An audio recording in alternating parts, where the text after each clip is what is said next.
recommend something. Hey guys, hey John, how you gonna start? We got everybody? I guess this is everybody. I can, you guys, that way all y'all can Well, slide whoops, that it's stuff your down order. here. Thank you, sir. I didn't bring one for everybody. Brandon, slide me my phone there, please. Oh. Thank you, sir. I didn't bring coffee for anyone. But I did. Well, I'll start. You requested a meeting, and the recommendation of the board was to meet with you and me and the superintendent. I thought it would behoove us to have Mr. Hance here since it's his area of expertise, and then Mr. Bullard, the board attorney. So. Okay. All right. Great. And I've also received your. Okay. And I've read that. Gotcha. I wish I could have used that today. I spent way too much time. Trying to pull this information together. Let me ask you before you start. Yes, Are you planning on recording the meeting today? Yes, I am recording the meeting. You're recording it right now? Yes, I'm recording it right now. Were you going to tell us that before you started?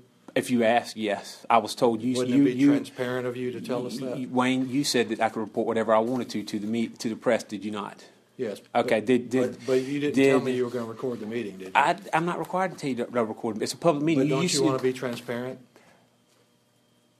I'm recording you now, Wayne, and it doesn't look very favorable upon you. Let me tell you what. Feel free. Is there a problem with me recording? Is there things here that are said that you don't want to be said? No, I just thought it would be common courtesy to tell people that you're recording conversations with them. And do you not? Is there something that you're afraid you're going to say that No, but I want the recording. I mean, there's no grand conspiracy. No, I'm saying. And I'm while just. we're asking questions, let me ask you something. Please go What ahead. is your connection in this? I'm just. No, here, are you I think employed by anybody, or no? what You is know your what, connection? Don?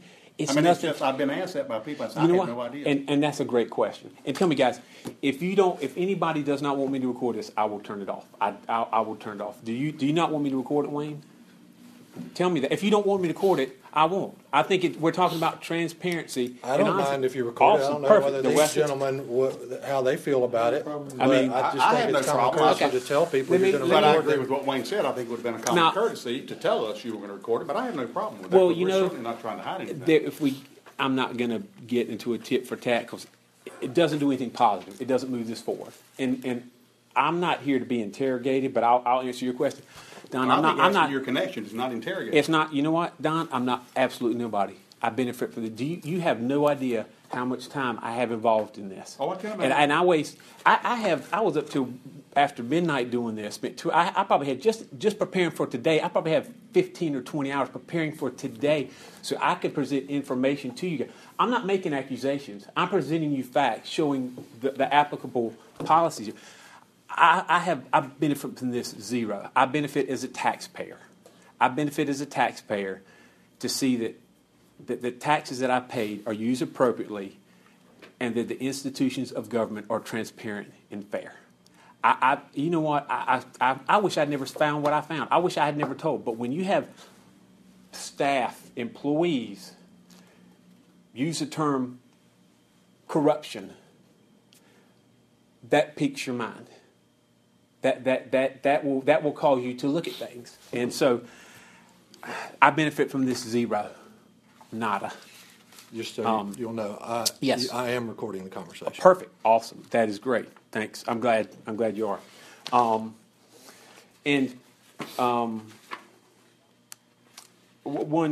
I'm not even going to go there. Let's get into this. We're starting essentially 15 minutes late just for reference. So, Wayne, you said we'd allow up to an hour. So I just want to make that point that we did not start at 1 o'clock. Public records request. We'll start there. I have a public records request that dates back to November 14th, which has not been fulfilled. And Steve Dejewski has a public records request that dates back to September 11th. And I'd like to, Dr. Markley and Mr. Hance, I appreciate you guys taking notes on this because I really have no idea how this information was going to be relayed to board members. Wayne, I appreciate you beginning to take notes as well. I think that's important. So Steve Dejewski has, one of the bidders has public records requests that date back to September 11th. The public records just these are called the property. These are the people's property. Anything the school produces, and I've got copies of this here, you for Wayne, for the statute, Mr. Chairman and Dr. Markley, with some highlighted issues. I think it's important you understand the public records are the property of the people. In 12.2, it says that these records shall, as promptly as the staff shall furnish these records, essentially as promptly as possible. Where does it say as promptly as possible? Right here, if you look, I gave the copy that I gave you here. Public records, sorry, I didn't underline it for you, Wayne. As promptly as possible. Now, I understand that's all relative. Depends on what you have to do to get it. But promptly, obviously, is defined as... It also says reasonable times. Right. And we're going to get to that. The school has a policy on this as well. The school's policy states the communication officer shall report the information within 3 business days or provide a written response. So the school actually has a code that's actually much more specific than the state. Now, again, that's all relevant. I realize there's things that may not be provided. But one of my requests was for a copy of a contract. I had 4 separate requests. In those, I separated them so one would not hold up the other, because one was very simple. I simply requested a copy of a contract, of the True Green contract. And that was, again, back on November 14th. That document, the day I requested it, and I think, again, you guys, it's important you understand, was sitting on someone's computer the day I requested it. Is that not right, Wayne? The day I requested it, that RFP was sitting on... Didn't you already have a copy of it because Mr. Dejewski had received it several weeks prior to that? No, I did not have a copy. But you're working in conjunction with Mr. Dejewski, aren't you? I have talked to Mr. Dejewski, absolutely, just like I've talked to staff, just like I've talked to you. Did you ask him for a copy of it? Wayne, that's irrelevant. I'm not here to be interrogated, Wayne. Let me show you this. I'm not here to be interrogated. Yes, you are. I was invited here to this meeting to have a discussion. And let me show you, do you know what the organizational chart for the school system looks like? You know who's in charge? It's the public, Wayne. Not you are. You are making this worse, Wayne. You're not making it better. And I'm getting ready to request that you leave if you're going to be. I understand why you're being defensive. Why don't we just move on? He's causing the problem, not me, Wayne. No. Okay. You're not going to ask our board attorney to leave. That's not going to happen, Chad. Okay. Well, I'm not here to be interrogated. He is asking questions. He's not interrogating you. He's asking you questions, just like you're asking questions. Why does that offend you? He didn't answer my question. It does not offend me, Don. Well, you act like it. Well, I asked him. He doesn't answer the question. Excuse me. Yes, sir. Yes, sir. Just to clarify. Yes, sir. You made 4 requests, correct? Yes, sir. So. They were separate. Yes, sir. And my understanding is you were simply just holding it all until you had all the information? Yes. But I asked that not be done. The first email I sent said I'm sending 4 requests. I want them handled separately and the information sent out, and that was not done. And again, the law says it should be handled promptly, that request. So why was it not delivered? Why did it take 4 weeks to deliver that document as requested? As Dr. Markley said, the intent was to give them all to you at the same time. But that's not what I asked for. So, okay, you misunderstood my request. I misunderstood your request. Perfect. On that particular there we go. point, Okay, yes. I'll let that go. All right. It's 8 weeks later, or over 8 weeks later, and the requests have not been filled. Is there any time frame you have to fulfill those requests? Let me clarify Yes, sir. a little bit. Yes, sir. With the school system, we'll give you all the information Yes. as quickly as we can. But we deal in a slightly different realm than maybe like a county government, in that we have to go through every email to make sure it doesn't violate personnel laws or student laws. Okay. And when you get a broad request, then that could take time. I mean, staff-wise, it's Wayne and maybe one other person who goes through those Yeah. emails. So. And Wayne and I had a conversation on that, and I understand, Dr. Mark, I do understand that. Now, do you consider 4.5 months, nearly 5 months to fill a request? Do you find that acceptable? Do you think that's in It compliance with hasn't the law? been 5 months since you made It's your 4. request. No, I'm talking about the request that Steve Dejewski Yeah, had submitted. Yes, sir. Yes, sir. Let me answer the question. Thank you. It really depends on the nature of the request. If you request a contract, that should come in a reasonable time. Okay. If you request to look at 1,000 emails, Mm-hmm. that's a labor-intensive piece of time. Right. That can take, depending upon the nature of it, week, month. We've had some requests that have taken us, because of the nature of the request, longer than that. Yeah. Because we have to, like I said, we literally have to go through and read every email. And on any given topic, sometimes there can be 10,000 emails Yeah. that you have to go through. So we try to get Right. those and answer those as I got timely you. as we can. That's Well, the best answer I can give you. and I can assure you there was not a request for 1,000 emails or 10,000. You know what I mean? Yeah, but And I understand. Wayne and I have had a discussion. And Wayne, one thing that you mentioned in the conversation was you stated that you're waiting on employees. 20 or like my request, you said, Chad. When I got frustrated and we spoke, and I said, you said, Chad, 20 or 30 employees, you had to wait for them to respond, and you hadn't gotten necessarily responses. Do you know who is not responding and why? Or is there any background you can give me on Disclose that? anything like that to you, because that'd be a personnel matter, and as you know. Who's not responding? that Okay. We could, personnel laws prohibit us from disclosing to the public issues regarding the performance of employees. Okay, all right.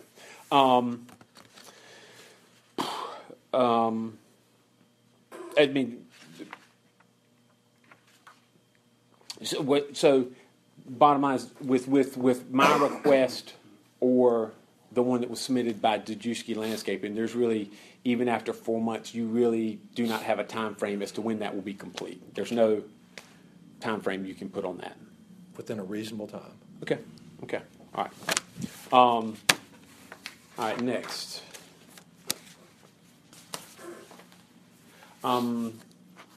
Let's take a look at the request for proposal.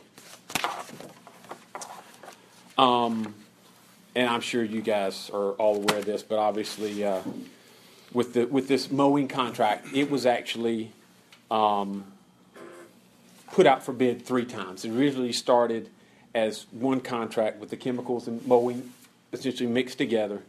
That bid was changed over time and resent out. On the first bid, there were 2 bidders. On the second bid, there was only 1 bidder. And on the third request, there were 3 bidders. On the third RP, there were 2 bidders. True Green Land Care and Steve Dejewski Landscaping. And again, if I got a typo here, say something wrong, please don't hesitate to correct me. There were actually 3, because 1 bid on just the chemicals alone and not on. Correct. You are absolutely right. Of the lawn care. So there were actually 3, but. No, that's part. No, that's but not for every part of the solicitation. You know what? And that's a good point, Bill, because I actually didn't realize there were other bidders till quite recently. So yeah, that's a very good point. The issue here, the contract was eventually awarded to True Green. The problem is that I saw and that others saw, and keep in mind, I don't take bringing this information to you guys lightly. I mean, I've spoken to a lot of people. Again, the Department of Justice on multiple occasions. Is there a problem here? So these issues, I don't want to. I bring this with a heavy heart. This is not something that I take very lightly. But anyway, the contract was awarded to True Green. A costly part of the specification was waived for True Green only. This gave True Green a significant and unfair pricing advantage. I've got here, we're going to discuss some emails that were sent out. I got a copy for you, Wayne, a copy for you, Don. Sorry, Bill, I didn't mean to leave you out of the process there. After the bids were submitted and in, there's an email from purchasing agent Shauna Green to True Green. And she's essentially asking him a question. She cites part of the specification that says all fields shall be cut with real type cutting equipment during Bermuda growing season. It says True Green did not list any real mowers. So they did not list that they had a real mower, even though the specification said you have to do it. They didn't list that piece of equipment. And she asks him, she simply says, doing her job, says, please address this requirement, submit documentation to support this can be met. So the school has a specification. You guys spend a lot of money coming up with these specifications, paying staff. You put it out there for bid, and True Green bids, and they don't appear to meet this spec. And I think it's important to realize, too, that it says shall be cut. It doesn't say you can cut or we wish that you cut. It says shall. Shall is a specific legal term used to express mandatory, what is mandatory in a contract. So the school system says we want this done this way, which is best for the fields, which is best for the Bermuda fields. True Green replies, I think the guy's name here says to be Anthony Hudson. He acknowledges they don't have the required equipment and they don't meet the spec. He says their bid is based on rotary mowers only. Well, that's not what the school system asked for. He notes they'd have to make a large investment to meet that specification. It says, as a matter of fact, it says, we will have to submit our pricing to reflect the cost of this purchase. So to meet the spec, we got to make it's an investment. It's a significant cost. We'd have to raise our price. And essentially, they admit, hey, we'd have to resubmit our bid to cover that. Shauna gets the email back, or gets that email and reads it and sends out a response to staff and says, this is the response I received from True Green. His proposal was based on using rotary mowers only, and if we require a rear mower, his pricing is not valid. Now, keep in mind, she's a purchasing agent. She's using terms that she's familiar with that are part of the terms and conditions that the school system has set up. It says, based upon his response, how should we proceed? And it says, in my opinion, his bid is non-responsive. And that's right. It doesn't meet the spec. It's not valid. She's done the correct thing. Mr. Babe? Yes, sir. Yes, sir. You could also say that the Dejewski bid was non-responsive because there was a requirement to provide proof of liability insurance. That wasn't in the bid. Oh, trust me, Dr. Markley, if you want to, I can get Mr. Dejewski in here, and we can get True Green in here, and we can make. You would not believe the amount. This is the top of the hill. I'm not pointing out a lot of things here. A lot of things here. If we want to go tit for tat, it would not be a pretty sight. It would make this process look very, very bad. So we won't go there, but I would welcome the opportunity later if you want to have that discussion. So Wayne, now Wayne, are you typically involved in the purchasing process? I just thought it was, this is just honest, I thought it was curious that you as the attorney were sending out, does purchasing not normally handle this, or are you normally involved in all these purchasing decisions? I was sent an email by Ms. Allen, and I responded to it. Okay, cool, all right. And here it says, so obviously she had some type of concern here, and got Wayne involved. And the email from Wayne simply says, and he's responding to an email from Allen. I'm not sure, can't remember Allen's last name, but anyway, the maintenance department has decided to take the bid that offers the best overall value to New Hanover County Schools. That would seem a logical thing to do, which is True Green. And he goes on to say, even though it does not meet the requirement for a real mower, the price difference justifies a waiver. So he's acknowledging there that this part of the specification is being waived for True Green of that requirement. He goes on to say we have the flexibility in service contracts to accept bids that do not meet our specification exactly. And you know what? That's certainly right. You can do that, but you can't change the specification like that. I believe the plan is to see if the rotary mowers True Green uses are sufficient. And if not, we can ask them to quote a price upgrade to a real mower, and we can evaluate that price increase at the time. So the issue here is that, again, a significant and costly part of the specification was waived for True Green only. Showing this type of favoritism violated a number of New Hanover County school policies and is unlawful. You cannot show that type of favoritism in the bidding process. Waiving part of the specification to give one vendor an advantage in the bidding process violates basic business ethics and New Hanover County school policy. Now, Yes, sir.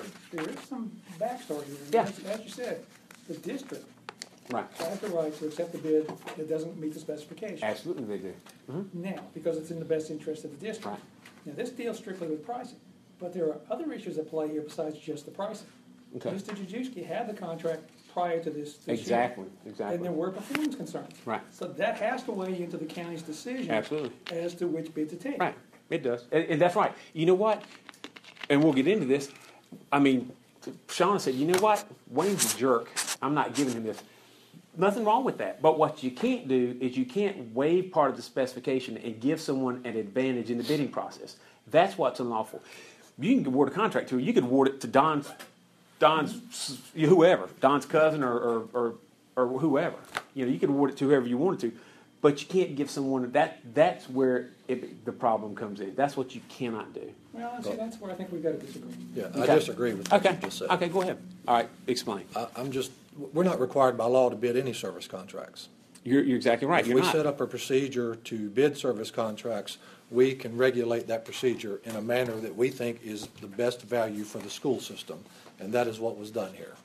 You're right. You don't have to bid service contracts, but you did. And once you do, you start a legal process. That's a legal contract that's signed by staff. It has specifications. And so, yeah, you're right. You could have just said, hey, Jimmy, go out there and mow the grass with your push mower. Fine, but you didn't do that. You started a legal process. This is a legal document with requirements, and those requirements were violated. And matter of fact, I had a question for you. If I can find the document here, that speaks just to that, and it talks specifically about service. Oh, shoot, you know what? Let me see here. All right.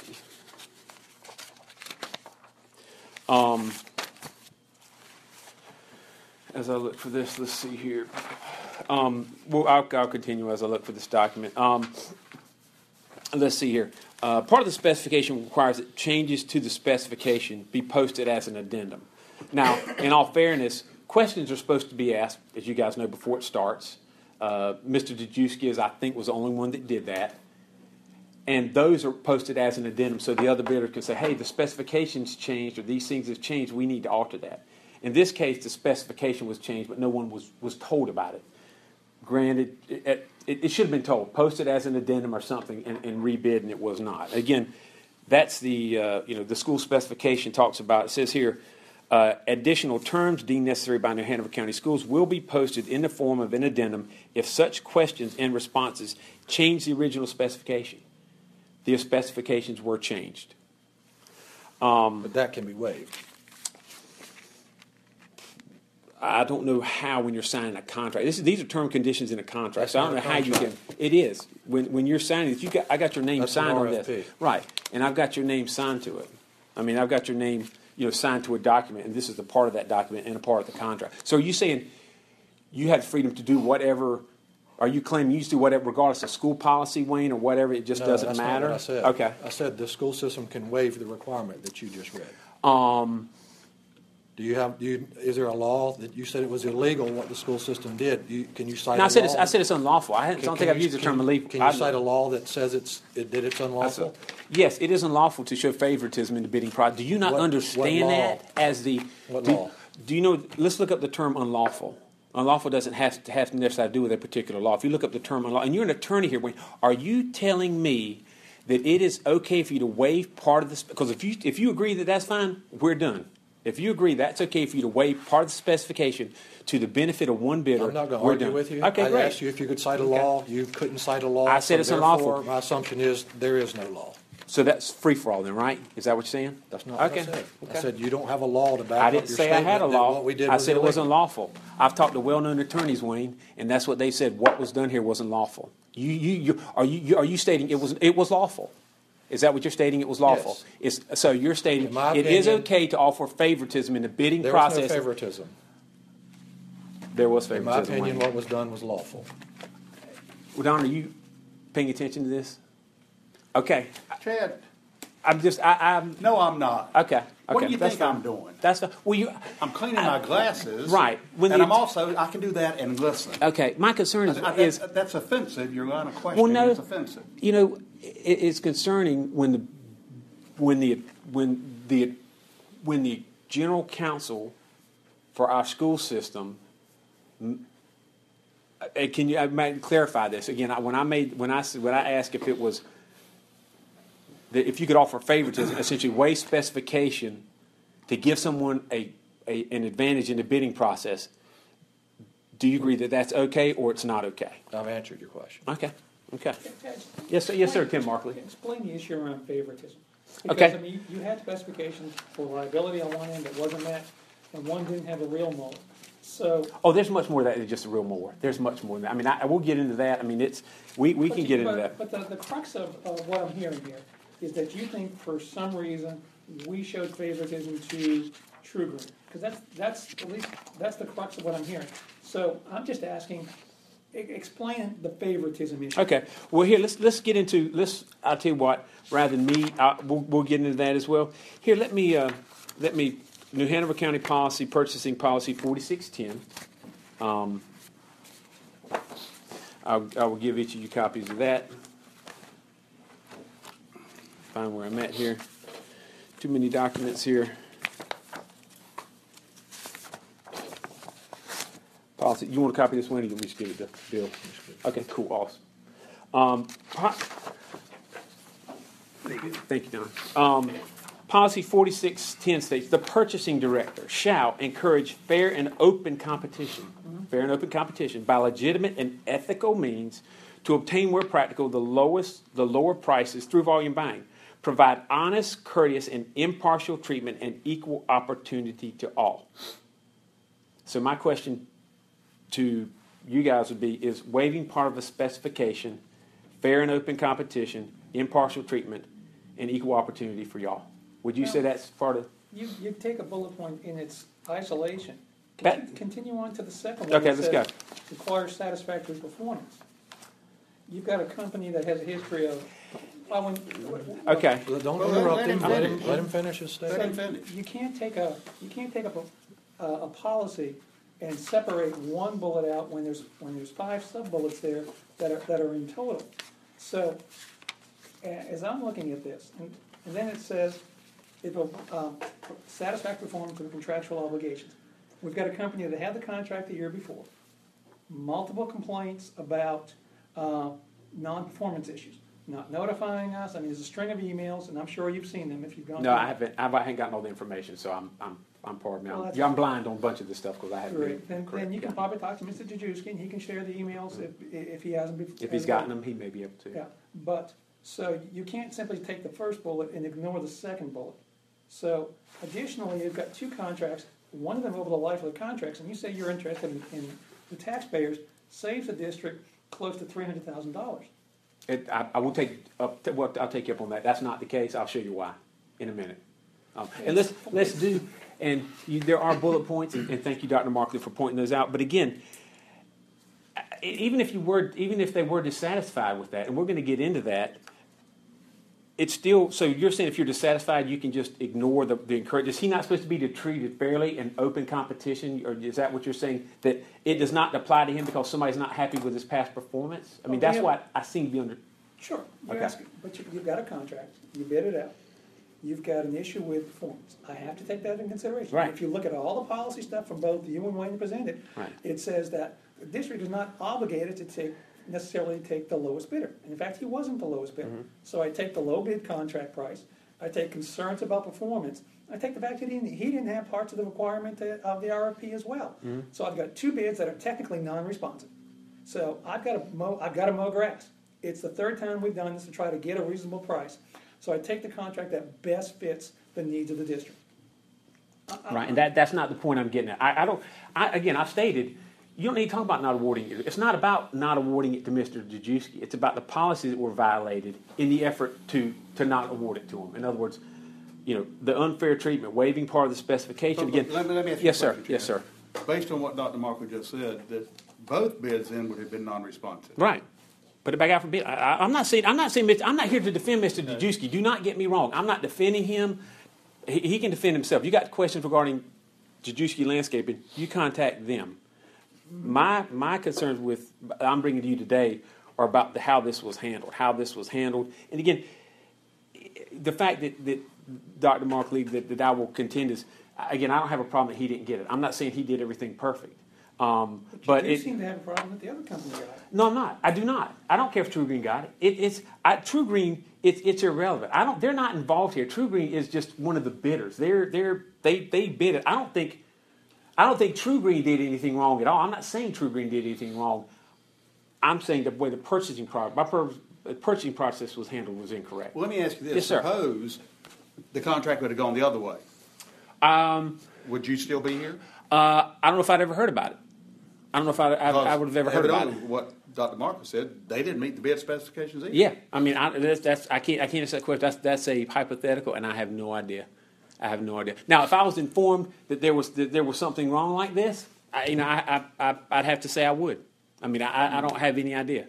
I mean, like I said, that's hypothetical, and it's not hypothetical in that if he is saying they both did not meet the bid specifications, then either way we go here, there's going to be a problem. No, there's not. The problem's not with. Again, let me just restate this. I don't care who the bid's awarded to, but when they're not treated the same, they're not treated equally. But at the end of the day, it's August. I need grass. You can't. That. And I've got a process. We've bid it out 3 times. the process says that I have some flexibility in terms of choosing a bidder. Absolutely.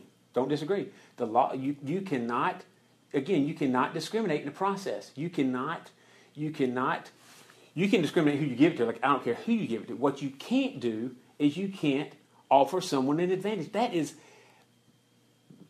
I have to parse my words here. That is. Again, I'm not seeing, you think that somebody was offering an advantage in this process. They were. It was waived. The document Wayne said out, saying it was waived. Well, let me ask this, make sure I Yes, sir. understand where you're Yes, sir. coming from. Yes, sir. Are you saying then that what would make you happy is if the contract should not have been awarded at all, period? I think what should have happened was when that came up, when both she sides said it did was not no meet bid, the bid right? specs. You know what should have been done? Is what it calls is what is normally done. And keep in mind, guys, for what it's worth, I've done this for 25 years. This is my job every day. I mean, I do this purchasing and buying every day and dealing with contracts. So, and you're right. When that happened, what should have happened was, hey guys. And matter of fact, Alan, whatever his name is, in the email prior to Wayne says, hey, I like True Green's bid. Can you have them bid it and add the mower? He asked essentially, hey, I mean, why not? That's what the county asked for. That'd kind of make them apples to apples.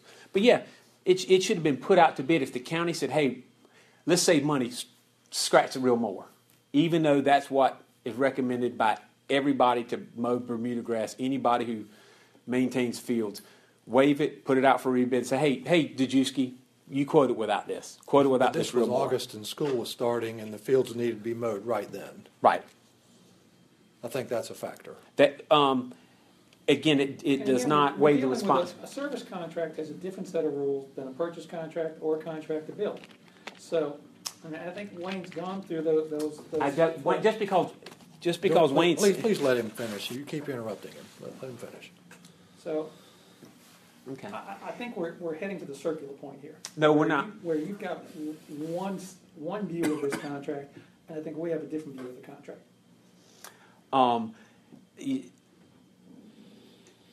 Then why would you start, Dr. Markley? Start your comment over again. How did you start that? I said I think we're hitting a circular No, point. before that, and Wayne said, Chad, you're interrupting. No, sorry, I've lost my train of thought. Because I had something I wanted to say. Go ahead.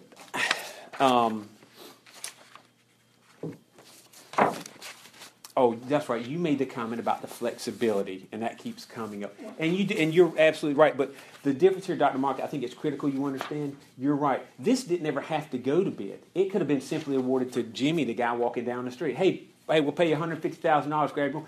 You're right. But the problem is, it wasn't. Once you turn it into a request for proposal, that is a contract. You start a legal process there. You're putting out a specification, and it's put out to the public. And that's when your regulations kick in. And over, the policy talks about fair and equal treatment. And waiving part of the specification to financially benefit one company, essentially funnel the bid to them, is not fair. That's what I'm talking. I don't care who got it. I don't care who won. But in the fact, when I understand that it was urgent, that staff was like, mow the fields. But does that make it okay to violate school policy? Does that make it okay to waive part of the? I go back again to the question. At the end of the day, we have two bidders. Right. Neither one of which is a perfect bidder. Right. Okay?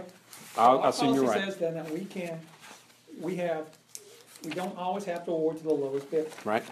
I agree. So, based on the fact you have two imperfect bidders, a policy that allows you some flexibility, we choose the bidder that actually saves the district the money in the long run. Again, we'll discuss And that. plus That's debatable. And Yeah. the opposing bidder is a company that we have performance concerns with. I can't deny that. I would. And There then, is a qualification-based selection, but price is a consideration. Right. And we're gonna get into. I'm very disappointed. I can't find this thing I'm looking for here. so I think, as I said, it's a kind of circular. We have two different interpretations of the same set of rules. Again, I don't have a problem. Let's go ahead and get into this. There's a policy that addresses just what Dr. Markley, what yourself and Wayne, and it talks specifically about service contracts and service contracts to architectural firms and so and so. There's something about the language them not, but other service contracts over a certain amount. It says the language. I think made me, and I was going to ask Wayne about that. You talking Had about the me- policy that talks about the $50,000 limit? You know, And I will tell you, the contracts around architectural are much more stringent because of school construction laws than Right. they are for general service contracts. correct. That is really all right. The specification. Can anybody explain why the specification, why it was put out to bid for bid 3 times? Does anybody? Is there explanation as to why? We wanted to generate some more competition. Okay. We were trying to get up to 3 or 4 bidders. We would prefer to have multiple bidders on any project that we put out to bid, whether it's a service contract or whether it's a construction project. So we were trying to increase the number of bidders and the competition for the work. Right, and I saw where this thing was put out to like, I don't know, it was a bunch of bidders, and nobody's bidding. Nobody, and I understand that, and I can appreciate that because that is. Can you let him finish? I thought you were finished, Bill. I'm sorry, Bill. Essentially, I was. That's what we want to do. We want as many bidders as possible to bid our product or to respond to the RFP. Whether it's a qualification-based selection with price as a consideration, or whether it's a true hard bid where cost is the primary and you award it on cost. Either way, we do both. I mean, there are a lot of folks who cut grass. Right, in exactly. Wilmington. But once you get up past residential scale, there are not a lot of commercial cutters. We tried to get people to bid from everywhere. Right. And like you said, you saw. Absolutely. Trying to get it out. Right, and I think that's great. The more bidders you have, the more competition, the better pricing the county gets. So I think that's notable. That's the way it should be. And I finally found this. I think. Let's see here. Services for structures. And I don't want to spend a lot of time on this, but it says contract for services, and this is policy 4610. It says contract for architectural, engineering, surveying, and construction management are at risk are not subject to competitive bidding, but instead are subject to procedural requirements of North Carolina General Statute 143-6431. And it says, this is the part I found just yesterday, matter of fact, unless otherwise approved by the superintendent or designee or the Board of Education, contract for services not specified in this policy and having an expected value of $20,000 or more shall be let upon competitive bids. That's the school's purchasing policy. So does that not fall under this school purchasing policy? That it says shall be let, so the value is in excess of $20,000. So according to school policy, this should be put out to competitive bids. Correct? Is that right, Wayne? Is that how you read that? It says what it says. Okay. I mean, you said this along with you, see if you read it exactly Okay, right. there it goes. Great. Well, here you can read it and Okay, so we're back to the point where it was bid out. Right. And the district chose to lower it. again, and I think it's, So you know, there was no violation of our policy, because even within that, as we stated, we have the right, even on these kinds of bids, especially when you've got two parties that are technically non-responsive, to choose the bid that best meets the needs of the Well, district. thank you, Dr. Moore. And I agree. And I agree. I think what's important here is, and I'm just being honest. I find so many times with anything, you see things that are put out there and are taken for fact. In other words, staff tells you things, you repeat them to whomever, to me, and you take them as fact. We've been talking this whole time, but you didn't have to put this out for bid. This did not have to be put out for bid. Your policy says it does have to be put out for bid. Just making a point about understanding the regulations that the school has, that the state has. And I think you've got these policies for a reason. And I think that policy is important. I like things being over $20,000. Going back to what Bill said, it makes it more competitive. That's a good thing. I think what he said was the law does not require us to put it out to bid. But your school policy, I don't know what he said, but school policy says you do it, correct? But what he said was the law does not require us to put it out to bid. I And don't it deny doesn't. that. But the school policy requires you to put it out to bid, correct? And it was put out for bid. Right. I just asked him a question and it's not getting answered. So we got 3 bids. The first 2 were rejected. And Wayne, do you have a copy of the email? I was going to ask you some questions about the email you sent out to be answered. In your response on the 27th, you state the maintenance department has decided. The maintenance department has decided to take the bid. In other words, I don't finish that sentence, but when you say maintenance department, who are you referring to? Who are the decision makers there in the maintenance? Who helped you decide to take that bid? Well, there was a committee. Okay. It was a 9-person, I think it was 9 people on the committee, Okay. which included the athletic directors, it included representatives from purchasing. Okay. It included representatives from the maintenance department. It included Mr. Bullard and myself, and we were all on the 9-person committee. Okay. When everybody on that committee reviewed the qualification-based selection portions of this, we went through all of the responses and discussed it at length and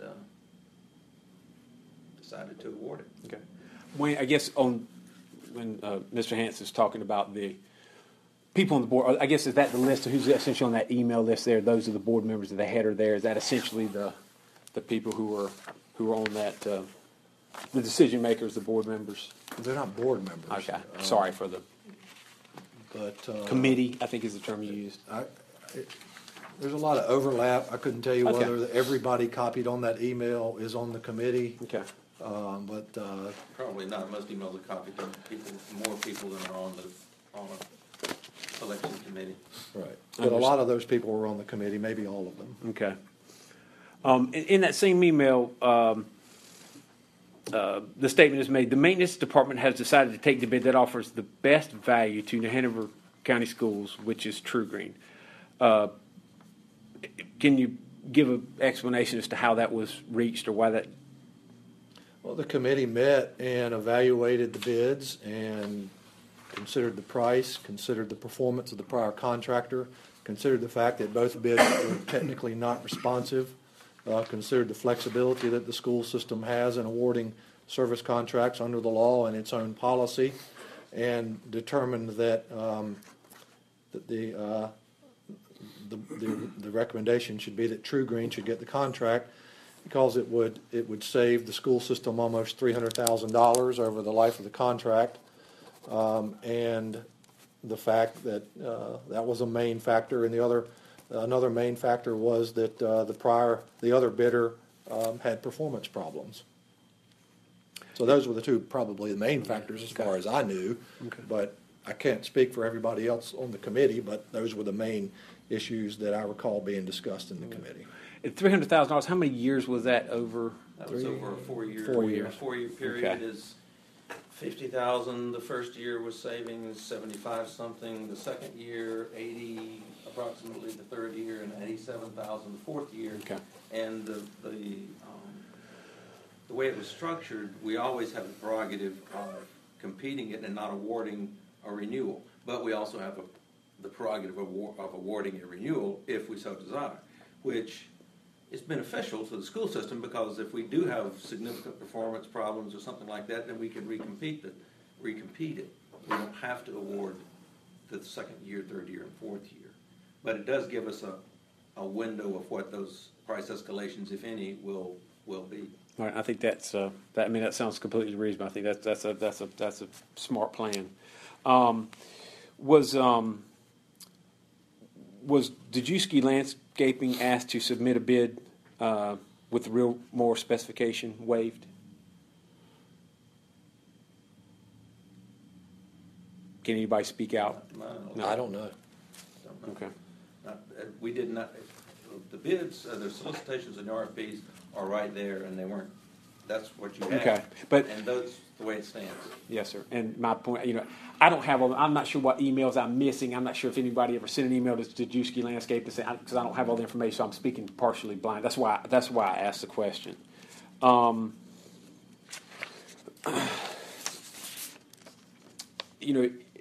Again, getting back to the email, it stated that the real more specification is waived for True Green. Why was that? Or why was that? It's an industry standard that Bermuda grass is typically cut with a real mower. Our county has all this investment in fields, in grass, and that's the standard. And I'm just curious as to when that's what's in the best interest and that's what's specified, why was that specification waived for True Green and they did not have to do that? Well, I think they covered that considerably, cost and quality of work. Okay.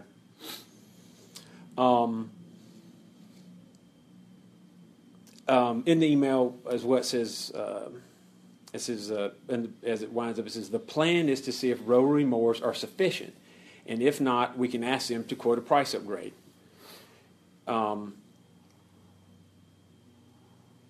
The word plan is used as if that was, it's premeditated. And my question is, we're looking at a contract here. This contract is going to be permitted to for signature.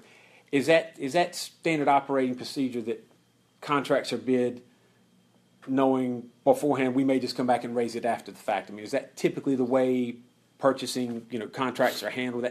That seemed There was no odd to plan me. in advance. What I was talking about was after the committee had determined they were going to recommend True Green, then discussions were held about what happens if it's later determined that a real mower is necessary. What Right. can we do?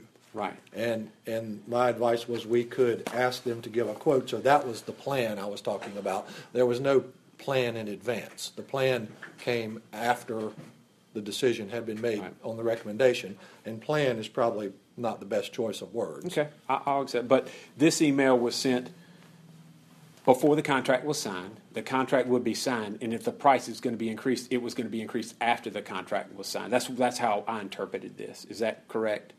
This says we No, can. If we were going to increase a price after a contract is signed, we have to go through a change order process, and we have to justify the change order. And depending upon the size of that change order, we would be taking it to the board for them to approve and have to explain to the board why there's a change order. Right. Either there's unknown conditions that have occurred, or either something has happened, or something like that. So we would not be going through a change in a contract without taking a major change in a contract for price upgrade or anything like that, unless well, I'm getting into like construction where you have unknown conditions that might crop up. But something like this, it'd be going back to the board for approval. We have to justify why. We don't take changes just, we don't plan on it. We never plan on a Okay. change at the beginning of a contract. You can't do that. All right, You may and- have contingency in a contract for something that comes up that's unforeseen, particularly in a construction contract. But not for a service contract like this. We'd be taking that back to the board for a change, if you wanted to make a change in for whatever reason. Right. And again, just to clarify, it says here, I believe the plan is to see if rotary mowers True Green uses are sufficient. And if not, we can ask them to quote a price upgrade to a real mower, and we can evaluate the price increase at that time. I don't know when this contract was signed, but it was signed I don't have a signed copy with me, so. I'm not certain 9/2. How's the date on it? Is that right? It would have to be signed at a time after a board That meeting. email, August, January, February, March, April, May, June, July, August. Because it was signed about 7 days later, or whatever, about a week or so later. So that seems, anyway, I'll take it. If that was not the It plan, would have to be after a board meeting. yeah, that'd have been really quick. Hey, check, see if and modify the bid. That. All right, let's move on.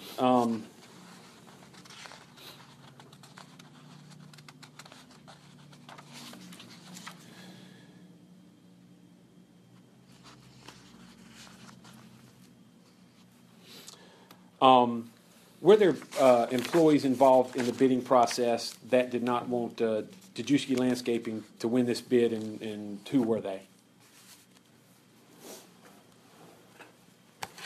Wayne, did you have conversations with people that did not want Dejewski Landscaping to win this bid?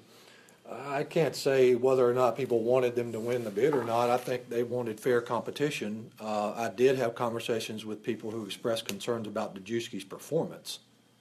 But to directly answer your question, I don't know if anybody ever said they didn't want Dejewski. Or they prefer I he can't- not get it? I mean, I remember questions being raised about Dejewski's performance, concerns being raised, and the fact that we wanted open and fair competition. And in the discussions that ensued with the 9-member committee, yes, sir. which included all the athletic directors, everybody voiced their own opinions. Everybody voiced their concerns or not concerns, excuse me, about the consideration for either vendor. Actually, all three vendors that were applying. And we had open conversations about that. And I don't recall anybody in that room saying that they specifically did not want any one of the contractors to get the bid. Okay. I've never experienced that. 9 people around the table, you have to make a choice. Right. But just because I choose Don over Wayne doesn't mean I didn't want Wayne to get the contract. It just meant that they thought that was the better contract for the district. Right. And, Dr. Markley, you were, when we first began speaking, you were right on cue with problems with Dejewski Landscaping. You know what I mean? So you weren't talking about issues with True Green's bid, but Dejewski with the bid that Dejewski Landscaping had submitted. And I realize there are problems. You're going to have problems with everybody. You guys are going to have problems with True Green. It don't matter who cuts your grass. Somebody somewhere is not going to be happy with it. It's well, we didn't just talk about problems with Dejewski. Right. We talked about problems with True Green because True Green is on the county contract, and the county has an agreement with us to cut all of our sites, not our athletic fields, but the land around the schools that are not actually game venue fields. And I think True Green is one of the vendors that is contracted with them for that process. And people have said, people on the committee referred to issues that the county had with True Green. Just like they talked about, who was it, Lawn Doctor? Was that the one? Yeah, Lawn Doctor. Right. Some of them talked about issues with Lawn Doctor in the past, or either with another contract with somewhere else that they knew about. So I think there were pros and cons about all three vendors that were discussed at the table by all concerned. Thank you, Bill. That's a good point. That's a good point. Specification, again, getting back to the cost difference. And again, obviously, Dr. Mark, like you said, neither one of them were perfect. They both had things that were, but from a cost standpoint, and again, this is based on my understanding, specification 218-16-15, when it was rewritten the final time, called for very specific pieces of equipment that were very expensive. One of them is called a heave action aerator. I have no idea what that even is, but Pokes holes in the field. there we go. Dejewski Landscaping included that in their bid. It's an expensive piece of equipment. However, True Green, I could not find where True Green included that piece of equipment in their bid. Nor do they list an alternate piece of equipment. So you've got a specification that says, hey, use this piece of equipment. True Green, I could not find where they listed it. So we really have no idea what they're doing there, what they're using. I think it's important, the specification, if you look at the addendum on these bids says you're to list the piece of equipment you're using or address this. If you're not using this, what are you doing? Again, I'm just saying True Green doesn't list it. Again, we can go, Dejewski's going to have his fair, but I'm saying they don't list it. And the reason that's significant is because of the cost. When we're talking price differences, Dr. Markley, like you mentioned. When would you like a copy of this? Okay. Don, sorry, Bill. So again, based on what I saw, they don't list it. So we don't have any idea what they're doing. Again, on 218-17-15, it mentions a boom sprayer. Again, it's brought up in the addendum, and Dejewski Landscaping includes this with his bid. True Green does not list quoting this piece of equipment, in their paperwork that I could find. Again, nor do they list alternate equipment. Again, the responsive part come in. But the reason this is significant is that aerator costs $36,000. The boom sprayer costs another $19,000. That's $55,000 worth of equipment that True Green does not appear to account for. Again, I'm not blaming True Green. I'm saying if they don't account for it, good for them if they can not have to buy this stuff or whatever. They don't list it. Or they can get away that they don't have to use it. But my point being is, if you add that to their bid of $160,000 the first year, you take $160,000 and you add the $55,000 to it, that's $215,000. That's the $215,000 versus Dejewski's $210,000. But you're... Go ahead. Okay. That's So- the first year. Sure, but I get a contract, and I say I can do the job for 10 grand, and I'm missing a piece of equipment. I have to go buy that piece of equipment. The contract doesn't go up to 12,000 to meet my $2,000 that I have to buy for that piece of equipment. You can't add on the company's cost from meeting the contract to what I'm paying for the contract. And the question becomes, I mean, I would suspect that Juski didn't buy this equipment just to meet this contract. I mean, it's equipment he had on hand. It wasn't equipment he was buying in order to fulfill this contract.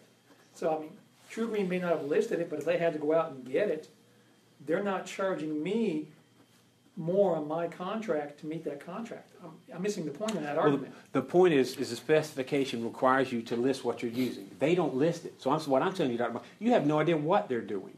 And I can tell you that the Juski included these costs in his contract. And if, based on the bid submitted by True Green, they don't list the equipment. So they're not included. The specification requires it. They don't include it. So right out of the box, and if, let's say you're bidding, you're bidding something, or if you ask me to bid something and you say, Chad, I want you to spray the outside of this building with a so-and-so sprayer so the paint's even, and I bid it that way, yet the that guy bids the same thing and he does it with a paintbrush, even though your specification calls for a paint sprayer. That's what I'm talking about. Is I invested in this paint sprayer, the other guy's not. He's going to have a significant advantage. Again, I don't think there was any malice in what True Green did. I just think they just bid it and they don't have it, or what I'm assuming based on the documents they don't have. But my point is, Dejewski could have been free, and you said, you know what, we're not giving it to you, we're giving it to these guys, and that was fine. But my point is the bid was skewed because Dejewski included those costs. It does not appear that True Green. So when you talk about there being, it was a big price difference, there's not. If you went back and had True Green quote the specification and quote the required equipment, their bid's going to go up, should go up pretty significantly based on the fact that they don't seem to include this equipment in their specs. You've got an inventory list for True Green, what they have and don't have? They're supposed to list it on the contract, absolutely, yes, sir. And Bill, you can account to that, can't you? Aren't they supposed to list it? Yeah. I'm not sure what they have and what they don't. Yeah, the understanding, Dr. Markley, is when you bid these contracts and the school system tells you what pieces of equipment to use, and you have to tell them whether you have it or not. That's where Shauna's email came in. You don't list a real mower. That's where the problem starts. Let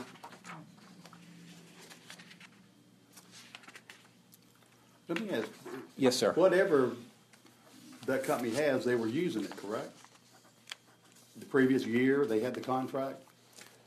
One would assume that they had the I equipment. mean, evidently, they had the equipment. Dejewski Landscaping. No, the specification changed, Don. Okay. And you can correct me here, Bill, if I'm wrong, but my understanding is the spec changed each time, and that last time, it got significantly more expensive because these special pieces of equipment were specified. So no, it's my understanding the aerator was not used, nor was the other piece of equipment, the boom sprayer. My point was that regardless of what equipment they were using, coaches and the school system was unhappy with it, whatever they had that they were using. I think some of I'm not certain about, I know that the specifications changed some, but I'm not certain about the magnitude of the changes.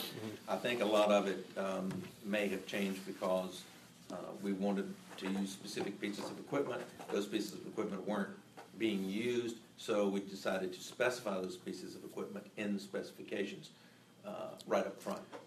Thank you, Bill. So these equipment was added. This was new. It was not used in the Well, past. I'm not certain Okay. it was new. I don't know that if it was new. It might have been in the old specs from 2010, 2011. Okay. I'm not sure. I'd have to read those specs Gotcha. in order to find Okay. that. In order to find that out, I'm just saying that is a possibility for why the specs would have been changed. Right.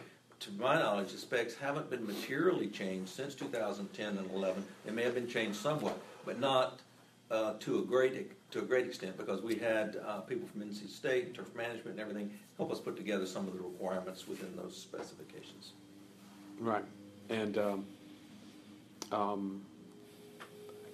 again, there's more things we could get into, but as we run out of time here, I think one thing that I found curious was the final bid was bid as it was not. There was no lump sum bidding offered for it, as had been in the past. And lump sum bidding, of course, would hope to reduce the cost. In other words, you can win this whole contract. But the way it was, as I understand it, Bill, that when it was finally bid, you were bidding on individual fields and individual schools, you might only get Hoggard, or you might only get. We always wanted to, have wanted to break out the bid. We know what it costs. When they submit the bid to us, it's a lump sum, it is a lump sum cost to do the work for us. But I want it broken out so that if for some reason I have to take Hoggard's field out of service, Right. then I can do that. Absolutely. So I do want the bids broken out. Maybe several years in the past we didn't have them broken out, and that caused us some difficulties. Or if I wanted to add a field, and I wanted to add a baseball field, then I'd know what the relative cost of adding a baseball field at a middle school might happen to be, and I would know if they gave me a cost that was 2 or 3 times that much to add that, then I might not want to add it, or I might question them as to why. You understand what I'm saying? Nobody was just bidding on the individual fields. No. It was more like if you bid something out, you want a unit cost. Right. Yeah, I want to guess. It's almost like a unit cost for stuff. Okay. I guess. I got you. It's just so that we know what it costs to do those particular fields. That makes sense. And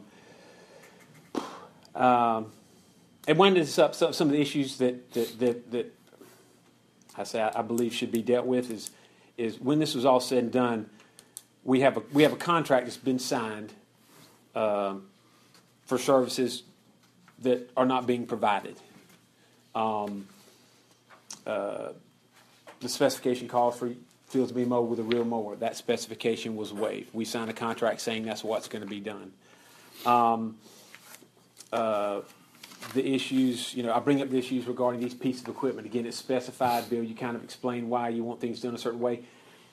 True Green does not list what they're going to do. We have no idea what they're doing or how it's being done. Even though it's specified, the county has a specification.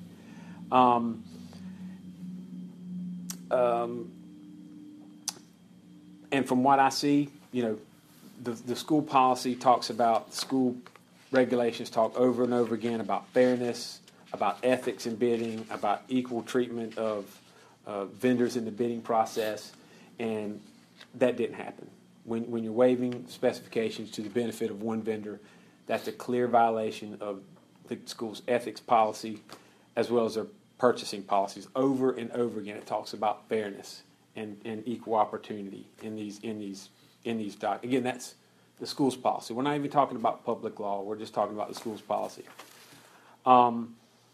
Again, waiving that specification, giving that financial advantage to a bidder, that's unlawful. That's discrimination. That's favoritism in the bidding process. You can't do that. Public records request, the one from Dejewski Landscaping's 4+ months old. The ones I've got out there are 8 weeks old. Correct me if I'm wrong, we pretty much responded to most of his public records requests. There may be 1 or 2 that we're still going through for Dejewski. There are some emails we're still going through, but I can't remember if we've completely responded to Dejewski, but we responded mostly to his request way back in the fall.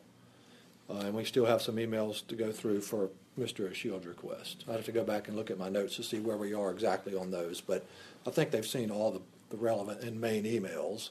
There may be some emails from the schools concerning True Green and things like that we're still trying to gather from the schools. But I'd have to go look at my notes and see exactly where we are on that.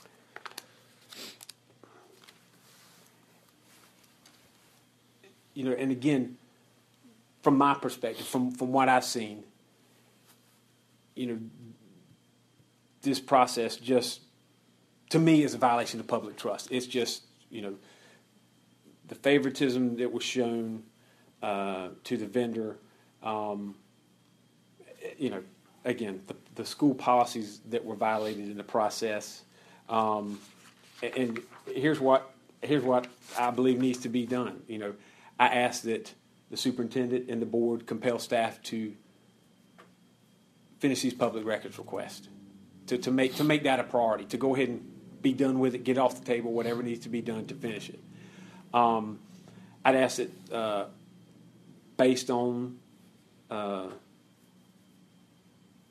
nature of the problem surrounding those requests for proposals, I'd request that both 218-16 and 218-17 be canceled and put out for rebid. Once the process became unlawful, they were null and void in the process.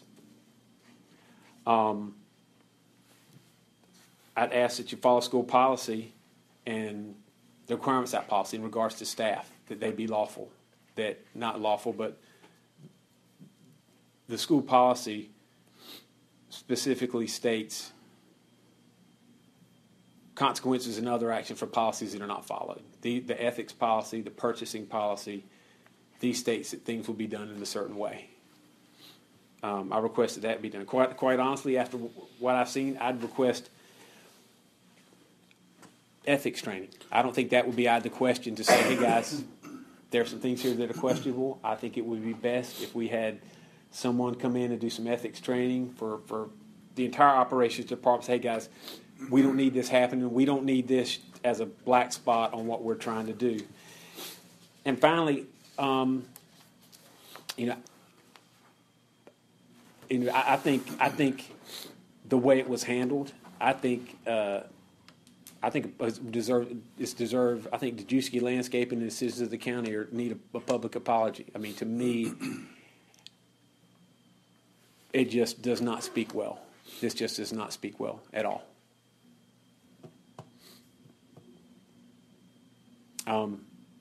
And that pretty much, I say, concludes.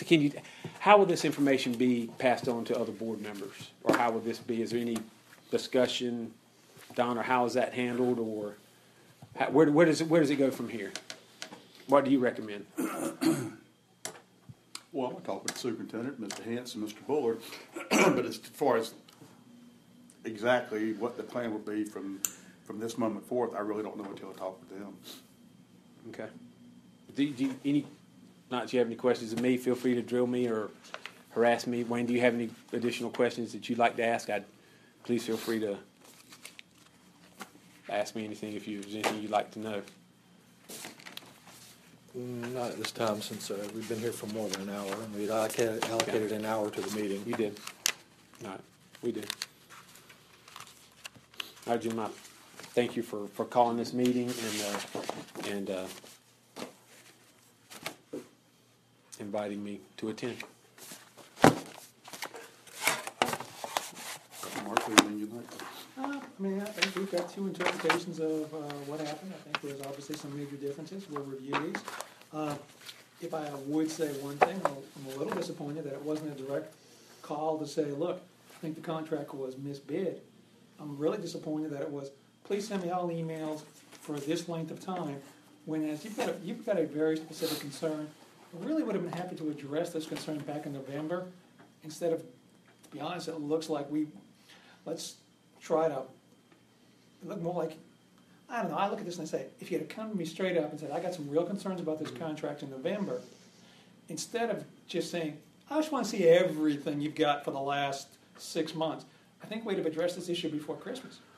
See, and that also is a concern I have, and I expressed that to you in my email. You did. That if you had a concern, why didn't you just pick up the phone and call? And folks call my office every day Yeah. with concerns. Much more that are very specific. Because what it indicates to me, Chad, really is a lack of trust. That you don't trust me, you don't trust our system, basically, because it kind of swept around this way. To me, it just indicates like maybe I'm wrong. Yeah, and I appreciate you bringing it. And the reason why I didn't, as soon as I saw what I saw, the reason I didn't is because I'm like, you know what? I have no idea if this is anything or not. Let me get this information and see if there is something. And to be honest with you, the problems involved in that process just made it worse and worse and worse, and it did not get better.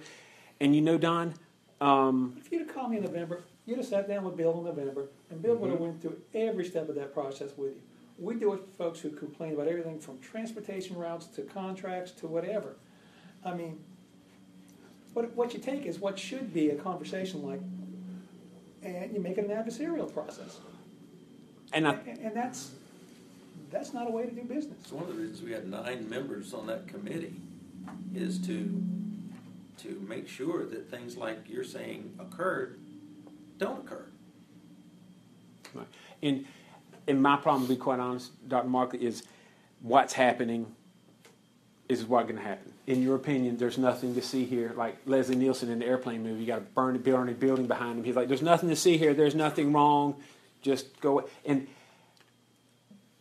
I'm disappointed, and it's not a, Wayne, Don, my trust of you. There was no sense for you to have the burden. To me, I didn't even think about calling you. I'm like, I'm going to just say, hey, board, here's some issues I have when I presented at the meeting. What doesn't call you, Don? Well, and because he's busy, so I never thought about, well, hey, let me call Don, blah, blah, blah. It's like, hey, when I went to that meeting, it was here are the issues that I have. Here are the facts of things that occurred. Here's the policies that were violated. And I have to admit, Dr. Markley, when I spent all this time preparing this information to present to the board, and as soon as you said, no, you can't show that presentation, But you pick a business meeting and a call to the audience, right? Which is a 3-minute segment of time. I think it's a little unreasonable for you to want to use that venue, and then to get moved up. I think the board was trying to accommodate you, and then to want to. I don't know exactly what all you were going to do.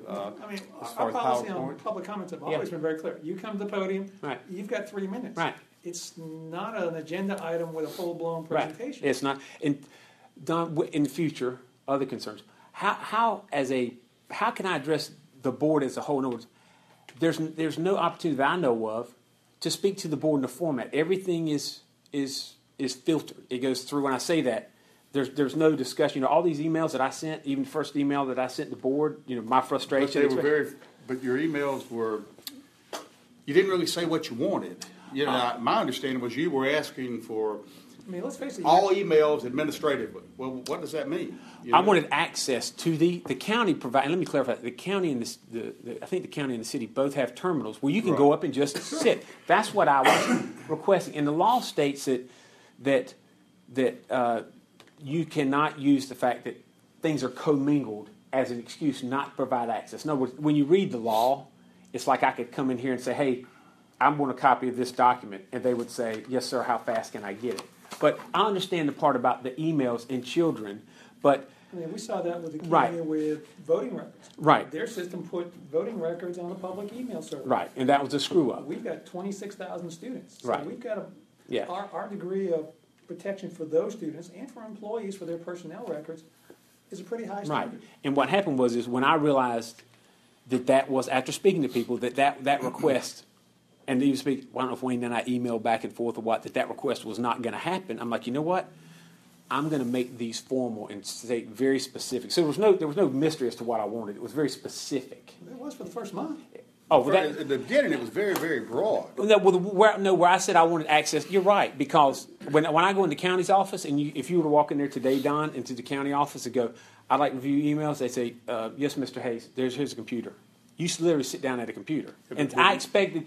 That expectation you could not meet, but that's what I expected. When I say that, once the issue with the children came up, even though it's operations, I'm like, fine, so be it. I'll do what's asked. Yes, sir. Why wouldn't you have said from the very beginning what your concern was? Why wouldn't you have stated that? Okay, here you want to know. You want to know exactly why? You know how these emails, when you send in a public records request, I thought the whole time when I send a public records request, I sent these to Wayne. Somebody went to a server and said, okay, here's all the emails. I'm looking at all the people involved here. There was somebody IT looking at these emails and pulling them off. The public records request is actually sent to employees. Hey, y'all, they're looking at stuff on this. Y'all send me all the emails that you know on this subject. If you think somebody's looking for something and it's when I say it's a trust issue, do you think that somebody would send something, Wayne, that's self-incriminating? Do you think they're going to send an email? Say, oh, here, Wayne, guess what I said here about the Jew scare? Here's what do you think? Are you going to do that? That's actually not how it works. Our IT person takes the keywords, runs it through our email. Well, that's one of the ways we do it. In this particular case, that we couldn't do that because if you look for keywords like bid, you'd come back with tens of thousands of emails. And there was never anything that generic. If you look at my requests, they're very specific. Dr. Markley, that's not accurate. I mentioned people's names, I put time frames, and I put the bid numbers on there. That narrows it down greatly. So there was no terms like just bid used. And again, two different scenarios. You believe it's handled one way. He says it's handled another. And I think those concerns are justified. But per my request, and again, what you said, it's sent out to 20 or 30 or 40 people, and you wait for them to respond. And I remember the conversation. I'm like, Wayne, you got to be kidding me. And that's anything, Don. Who's going to send something self-incriminating? They're not. So it's not distrust. They're just not going to do it. I don't, and that's, it's not a distrust of the board, Don. I brought it to the board because I trusted you to do what's right. I brought it to you guys today because I trusted you But when to you do what's showed right. up that night for your 3 minutes, I didn't know what you were there for. And that's what I was there to tell you. Just in Why public. didn't you tell us that when I asked you on the phone what your concern was? Why did you refuse to tell me and wait to a public board meeting to say what your concern was? Do you know why? You know why that is? I'm not required to tell you, Wayne. The law says I don't have to tell you why I'm looking Wouldn't for that this have been information. ethical for you to do that? Ethics has nothing to do. What does ethics have to do with me telling you what I'm looking for? That doesn't even make sense. But to demand, Chad, a meeting where, okay, I'll meet with you guys, but this is the framework in which this is going to take place, and the news media will be allowed and so forth. Makes me wonder, what are you really, open and what are you really trying transparency. to do? It's nothing. It's transparency, Don. Is that an unreasonable? Should I not have that expectation? You can have any expectation you like. I was just asking you a question. Okay. Well, if I think what he's saying is the manner in which you approach this. You ask us to be open and transparent, but you approach it in a manner that seems that would look like to a reasonable person that you really had a different motive. which would be what? I have Well, nothing to That's, guess. I don't know.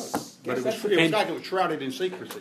As to what you were doing was kind of like shrouded in secrecy. That I told you exactly. The emails were very specific. People knew, exactly what. That's why I had to do that, and because even Wayne's. Well, folks, I don't really want to cut us short. That's fine. Well, Unfortunately, we've got that's fine. another place to be after this. Okay, and again, when it comes, just as I come in here to just even and as you see, I've come in here and I've tried to be respectful. I brought the information here, and especially you and Don, and I can understand you seem to be very upset with me. And Wayne, just every I'm not time. upset with you. Okay, great. And Wayne, you can't tell me. And I rightfully, just so I can understand it, but I'm shrouded not. in secrecy, and it's not like I don't know you. Or There's no anything. secrecy. Because I get asked questions all the time. When I bring it before the board, how is that secrecy? I sent the request I'm to talking him. about everything that took place prior to that. There were public requests out there that said exactly what I was looking for. I don't know what the expectations were. That's fine. Let me just say one thing before we close. You've accused a lot of people, including me, of being unethical. I think you need to be very careful about making those accusations. I didn't accuse. Let me finish. Okay. People can have reasonable interpretations of a policy or a procedure or a law. Reasonable minds can differ in good faith. But when you accuse people of being unethical, you are saying they have an evil motive or a personal motive for some type of impropriety. Right. And you don't have any evidence of that. You haven't given us any evidence that anybody has done anything for personal gain or in any other way violating our ethics policy. All you've said is that you have a different interpretation about the way the bidding process should have occurred. So I think you need to be very careful. And if you want to talk about apologies, maybe you should consider that. Because you've accused people of being unethical and not presented any evidence of anybody being unethical. Wayne, what I did was I quoted school policy. I have not accused anybody of being unethical. I quoted school policy on ethics. So you're agreeing nobody's done anything unethical? I'm not saying that. What I'm saying is I quoted school policy on ethics. The school has a very strict it is a very strict policy on ethics. So I'm not accusing anybody, Wayne. I don't know who did what. But what I'm saying is it raises these concerns, and the policy and the school has ethics policies about fairness. We can read that about fairness. You cannot say the bidding policy was not fair. It was unfair. Therefore, that bidding process violated the school's policy on ethics about being fair, about being competitive, about treating vendors equally. That's not debatable. When you waive part of the specification for a vendor, that violates all kinds of school ethics policies and purchasing policies. In your opinion, it's not debatable. In our opinion differs. Exactly, and that's like Dr. Markley said. That goes to the very point is I was hoping that these issues, there just seems to be no concern. Hey, it's fine. Difference of opinion that there's nothing been done wrong here, and that's very concerning. I mean, that's very. There's that no one thinks there's any issues here whatsoever, and we would just have to agree to disagree. But let me specify, Wayne. I'm not stating that anybody, any particular person, acted unethically. But again, the school has very strict policy on ethics, and based on the bidding process, there were certainly things that I think violated purchasing and ethics policy in the process. I would just ask you to be very careful what you say to the public and the media about ethics. Right. I agree. And likewise. Anything else? I think this is a good place to end. Great. All right, guys. Okay. Thank you. Thank you. Edwin, are you threatening me? I just want to make that. Gentlemen, Are you- we're done. Okay. He seemed to be offering a threat there. Just want to clarify.